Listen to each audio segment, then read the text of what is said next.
आहे की नाही सरसगड एखाद्या पुणेरी पगडीसारखा? अर्थातच याला नाव पगडीचा किल्ला किंवा पालीचा किल्ला असं म्हटलं जातं, ते खोटं नाही. तर आता आपण पाहतोय, अनुभवतोय सरसगडाची माहिती आपण पुढे घेणारच आहोत. सरसगडावरील एक वैशिष्ट्यपूर्ण असं म्हणजे 2 कड्यांमधील आपण एक नाळ पाहतो. यात कातळात कोरलेल्या पायऱ्या आहेत. जवळपास 96 पायऱ्या चढताना आपली चांगलीच दमछाक होते. त्या पायऱ्या आता आपण अनुभवणार आहे. सय्यद अली तबातबा यांनी लिहिलेल्या बुरहाने मासिर या फारसी ग्रंथानुसार सन 1482 ते 83 मध्ये मलिक अहमदने पालीचा किल्ला जिंकून घेतला. याच ग्रंथानुसार सन 1553 पर्यंत हा गड बुरहान निजामशाहीच्या ताब्यात असलेल्या 58 किल्ल्यांपैकी एक होता. निजामशाहीच्या अस्तानंतर याचा ताबा आदिलशाहकडे आला.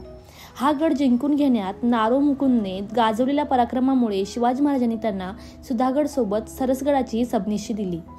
1671 साली या गडाच्या डागडुजीसाठी शिवाजी महाराजांनी 2000 हुणांची तरतूद केल्याची एका पत्रात नोंद आहे. सन 1688 मध्ये या गडाचा ताबा मुघलांकडे गेला व सरसगडावर सय्यद अब्दुल खान याची किल्लेदार म्हणून नेमणूक झाली.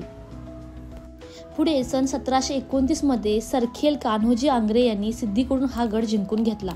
सन 1790 मध्ये गोविंद बल्लाळ हा सरसगडाचा हवालदार होता. त्याने पेशव्यांकडे पुण्यात बंदोबस्तासाठी सरसगडावरील 75 आसामी पाठवलेलीची एक पत्रात नोंद आहे.